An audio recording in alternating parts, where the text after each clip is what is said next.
America ও ভেনেজুয়েলার দ্বন্দ্ব যখন তুঙ্গে, তখনই আমেরিকার প্রেসিডেন্ট ডোনাল্ড ট্রাম্প এক সামরিক অভিযানের মাধ্যমে ভেনেজুয়েলার প্রেসিডেন্ট নিকোলাস মাদুরোকে সস্ত্রীক বন্দী করে নিয়ে যান আমেরিকায়। এরপর অনেক নাটকীয়তার মধ্যেই দেখা যায় বিশ্বব্যাপী এই ঘটনার ভিন্ন ভিন্ন প্রতিক্রিয়া। গত 16 জানুয়ারি কারাকাসে এক বিক্ষোভ মিছিল হয়েছে।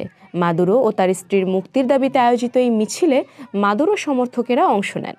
ভেনেজুয়েলার কৃষিখাতের আহ্বানে আয়োজিত এই সমাবেশে মাদুরো ও স্ত্রী সিলিয়া ফ্লোরেসের ছবি সম্বলিত ব্যানার, পতাকা ও ফেস্টুন প্রদর্শন করা হয়।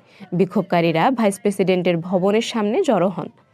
গত 3 জানুয়ারি মাদুরোকে গ্রেপ্তারের পর থেকে তার মিত্ররা প্রতিদিন মুক্তির দাবিতে মিছিল করছে। ভেনেজুয়েলা কর্তৃপক্ষের দাবি, ওই গ্রেপ্তারের সময় চালানো এক হামলায় অন্তত 100 জন নিহত হয়েছেন, যাদের মধ্যে 47 জন ভেনেজুয়েলার সামরিক সদস্য। মাদুরোর বিরুদ্ধে আন্তর্জাতিক ড্রাগ কার্টেলের সঙ্গে যুক্ত থেকে কোকেন পাচার নেটওয়ার্ক তদারকি করার অভিযোগ রয়েছে।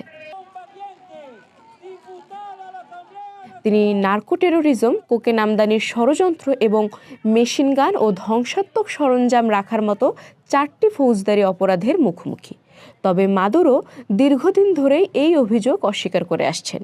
তার দাবি, ভেনেজুয়েলার বিশাল তেল সম্পদের ওপর সাম্রাজ্যবাদী আধিপত্য বিস্তারের লক্ষ্যেই এই অভিযোগগুলো সাজানো হয়েছে।